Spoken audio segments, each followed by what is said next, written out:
My husband lives at the facility. He had a fall in 2005. The doctors told me that Joe had a severe brain trauma, broken back, and a severe spinal cord injury. The doctors told me that Joe was not going to probably never wake up, but if he did wake up, he would be in a vegetation state. When we had to start looking for a facility to put him, we looked at about 6 or 7 before we actually found Care Meridian. They offered the kind of treatment that Joe needed. They offered the physical therapy and getting bathed and getting up every day, putting in a wheelchair on a normal basis. So that is what the doctors did tell us. If Joe was going to wake up, he needed to have some kind of normalcy in his life, and Care Meridian offered that.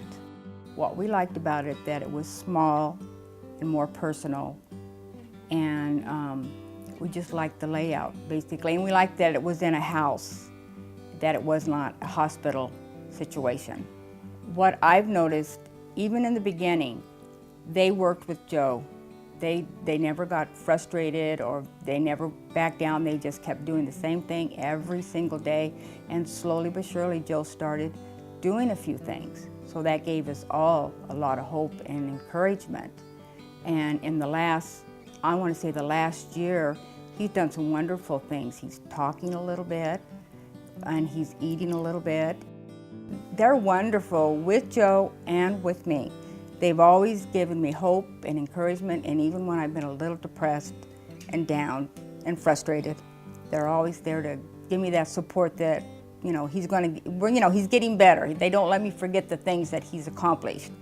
I know that Joe's never going to be the Joe that I used to have, but I know that I'm going to have a Joe that I'm going to be able to have some kind of a relationship with, and I know I'm going to be bringing him home. Someday. I'm not sure when, but someday. And they're the ones that gives me that hope. And from the way I was feeling in the beginning, lost and scared, like my life was over with, I feel like today that I have a life because Joe has a life. So I don't feel scared anymore.